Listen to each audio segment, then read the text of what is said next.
YouTube channel আজকে আমরা উদ্বোধন করব। মূলত কর্মচারী লড়াই আন্দোলন এবং তার সমস্ত কিছুকে আমরা এই ইউটিউব চ্যানেলের মধ্যে দিয়ে কর্মচারীর কাছে পৌঁছে দেব।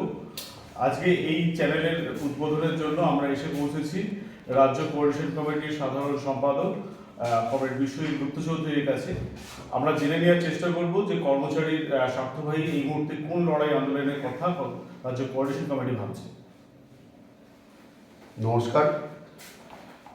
দক্ষিণ চব্বিশ পরগনা জেলা কোঅর্ডিনেশন কমিটির যে ইউটিউব চ্যানেলের উদ্বোধন এই সময় দাঁড়িয়ে, যখন সামাজিক মাধ্যমের গুরুত্ব ক্রমশ বৃদ্ধি পাচ্ছে, তখন এই ধরনের ইউটিউব চ্যানেলের উদ্যোগ নিঃসংশয়ে প্রশংসনীয়। কর্মচারী আন্দোলন, তাদের দীর্ঘ লড়াই আন্দোলন, কর্মচারীদের স্বার্থে, সাধারণ মানুষের স্বার্থে, সেই আন্দোলনে রাজ্য কোঅর্ডিনেশন কমিটি দীর্ঘদিন ধরে তার জন্মলগ্ন প্রতিষ্ঠা লগ্ন থেকেই সেই আন্দোলনে যুক্ত আছে। এই মুহূর্তে দাঁড়িয়ে আমাদের 1 পয়েন্ট কর্মসূচি এসছে আগামী 17ই ফেব্রুয়ারি থেকে কুচবিহার জেলার সিতাই মহকুমা থেকে শুরু করে রাজ্যের প্রত্যেকটি জেলা সদর মহকুমা ঘুরে 10ই মার্চ দক্ষিণ চব্বিশ পরগনা জেলার এইচবি বাস স্ট্যান্ডে আমাদের এই অধিকার যাত্রা সমাপ্ত হবে।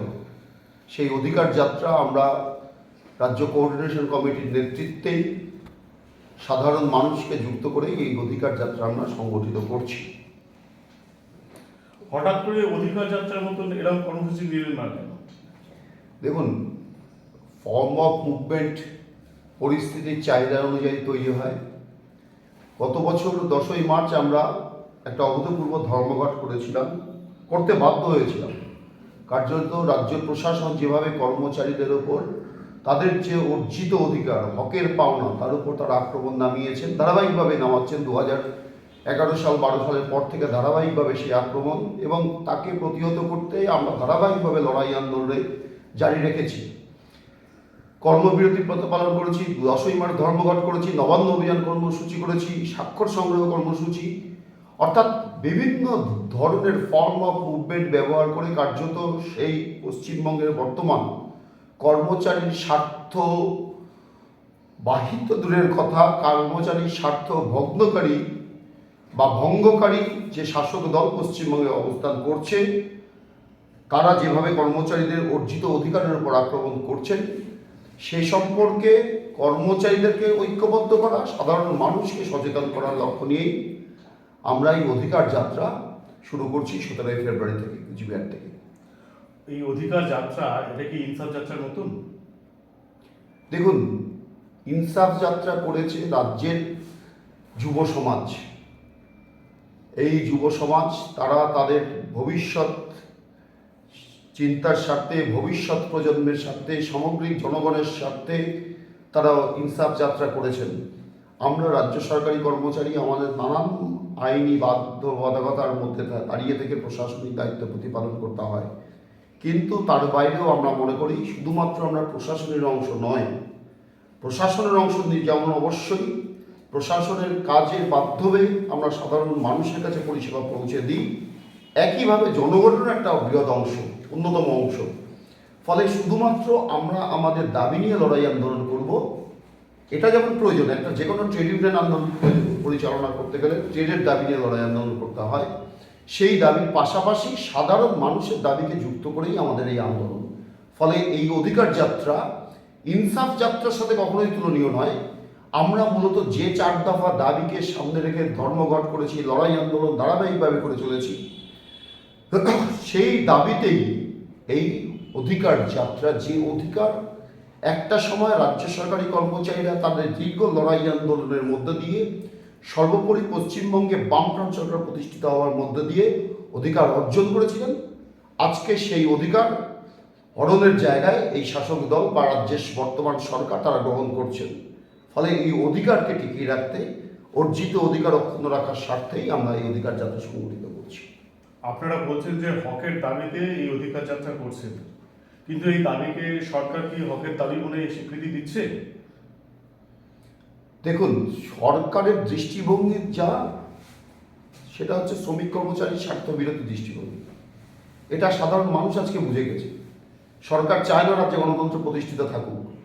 গণতন্ত্র থাকলে সন্দেশখালী যেখানে ঘটনা ঘটছে, রাজ্য সরকারের জনগণের প্রতি যদি ন্যূনতম দায়বদ্ধতা থাকতো, যে মহিলারা রাস্তায় বেরিয়ে এসছেন ন্যায়ের দাবিতে, সেখানে দাঁড়িয়ে যারা সরকার বিরোধী প্রতিবাদ করছেন তাদের কণ্ঠরোধ করে দেওয়া হচ্ছে।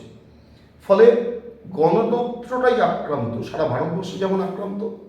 ভারতবর্ষের সংবাদ মাধ্যমে সংবাদ প্রতিনিধি যারা বিকল্প ভাষ্য তুলে ধরার প্রধানতম অধিকার যাদের হাতে অর্জন করা আছে, সংবিধান প্রদত্ত অধিকার, তাদের উপর যেমন আক্রমণ করছে, পশ্চিমবঙ্গে আমরা দেখছি যারা বিরোধী কণ্ঠ কোনোভাবেই যাতে চালিত হতে না পারে, মানুষ যাতে সচেতন না হতে পারে, তার জন্য তাদের উপর আক্রমণ করা হচ্ছে। এটা গণতন্ত্রের উপর সরাসরি আক্রমণ। ফলে গণতান্ত্রিক বাতাবরণ পুনঃপ্রতিষ্ঠার দাবি নিয়ে আমরা এই লড়াই আন্দোলনে যুক্ত হচ্ছি। আমরা যে হক, অর্থাৎ যে অধিকারটা অর্জিত হয়েছিল, সেটাকে অক্ষুণ্ণ রাখা সম্ভব হয়েছিল পশ্চিমবঙ্গে গণতন্ত্র পুনঃপ্রতিষ্ঠিত হওয়ার মধ্যে দিয়েই। আজকে সেই গণতান্ত্রিক অধিকার আক্রান্ত, ফলে আমার হকের দাবি, আমার অধিকারগুলোও আক্রান্ত হচ্ছে। ফলে গণতন্ত্রকে রক্ষাটা অন্যতম প্রধানতম দায়িত্ব হিসাবে এই মুহূর্তে আমাদের সামনে উঠে এসেছে। সেই গণতন্ত্রকে রক্ষা করার মধ্যে দিয়েই আমরা আমাদের হকের দাবি অক্ষুণ্ণ রাখতে পারবো। এটা কোনো দয়া দাক্ষিণ্যের বিষয় নয়। আমরা আমাদের ন্যায্য পাওনা, কবে মুখ্যমন্ত্রী দয়া হবে, কবে তিনি নবান্নে আলোচনা ডাকবেন, তার জন্য আমরা লড়াই আন্দোলন আমাদের স্থির হয় না।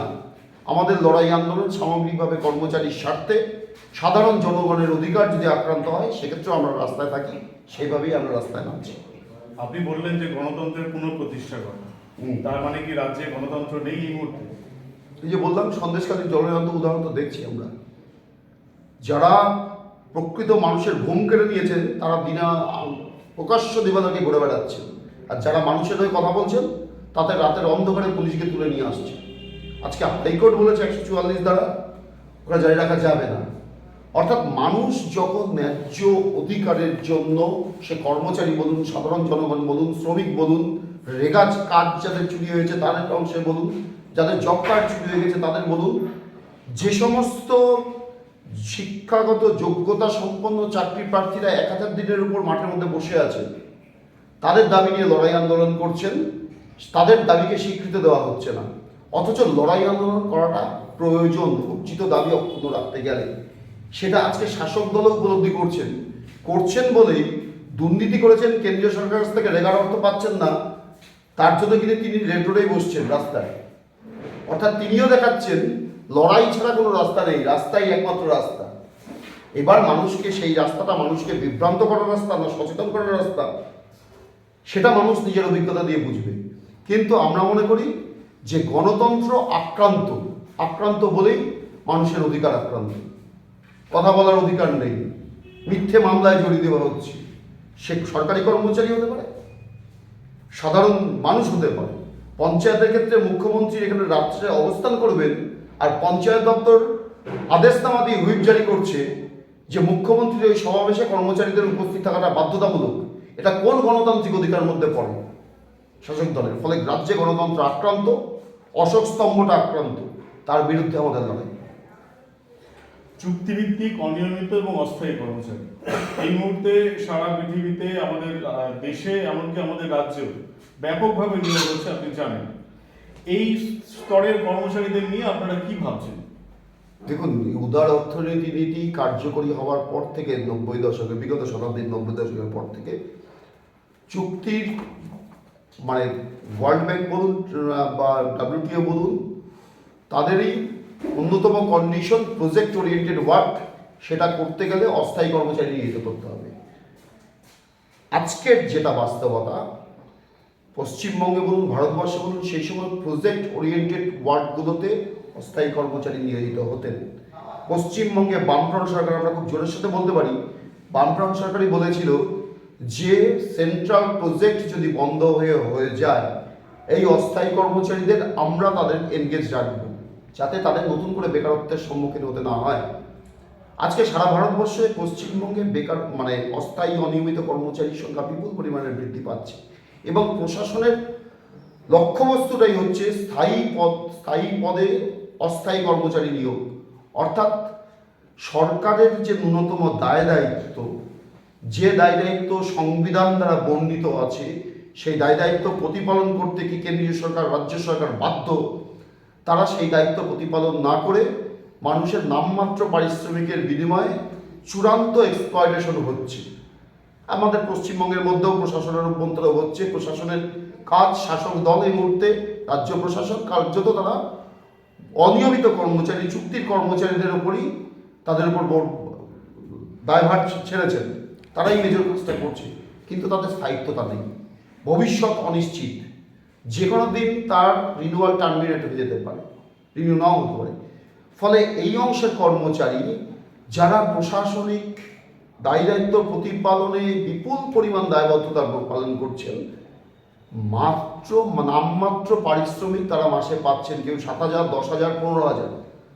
আজকে মন্ত্রিসভার সদস্য জেলে বসে থেকেও তার 40,000 টাকা মাইনা বাড়ছে, ওয়ারাস চুক্তির কর্মচারী মাসে 15,000 টাকা বেতন নিয়ে বাড়ি যাচ্ছে। সংসার প্রতিপালন করতে হচ্ছে, শনি রবি ডিউটি পালন করতে হচ্ছে, তার সার্ভিস বুক পর্যন্ত নেই, সার্ভিস রেকর্ড বলে কিছু থাকছে না। ফলে এই অংশের কর্মচারী আজকে সংখ্যায় বেশি হচ্ছে। আমাদের দায়িত্ব হচ্ছে এই অংশটাকেও আমাদের লড়াই আন্দোলনে যুক্ত করা। এই অংশের কর্মচারীরাও যাতে সমমর্যাদা নিয়ে, সম অধিকার নিয়ে এই প্রশাসনিক দায়িত্ব রূপায়ণ করতে পারে, সেই অধিকার যাতে তাদের প্রতিষ্ঠিত হয়, সেই জন্য তাদের আমরা সংগঠিত করছি, তাদের স্বার্থে আমরা লড়াই আন্দোলন করছি, তাদের স্বার্থেই এই অধিকার যাত্রা সংগঠিত করছি। অসংখ্য ধন্যবাদ সাধারণ সম্পাদক রাজ্য কোঅর্ডিনেশন কমিটির কমরেড বিশ্বজিৎ গুপ্ত চৌধুরীকে। আমরা আগামী দিনেও এই ধরনের কর্মচারী সংক্রান্ত বিভিন্ন দাবি দাওয়া এবং তাদের লড়াই আন্দোলন সংক্রান্ত অনেক আন্দোলনকে আমরা ইউটিউবের মাধ্যমে নিয়ে আসব। আপাতত আগামী 17 তারিখ থেকে 10 তারিখ অবধি রাজ্য কোঅর্ডিনেশন কমিটির আহ্বানে অধিকার যাত্রা পাহাড় থেকে সাগর পর্যন্ত শুরু হবে। এই ব্যাপারে সাধারণ সম্পাদক কমরেড বিশ্বজিৎ গুপ্ত চৌধুরী সাধারণ কর্মচারীদের কাছে বার্তা পৌঁছে দিলেন। এই বার্তা সাধারণ কর্মচারী, আমরা চাই প্রত্যেক কর্মচারী নির্বিশেষে প্রত্যেকেই এই পাহাড় থেকে সাগর হকের দাবিতে মানুষের সাথে এই কর্মসূচিতে কর্মচারী নির্বিশেষে প্রত্যেকে যোগদান। সবাইকে ধন্যবাদ, নমস্কার। নমস্কার।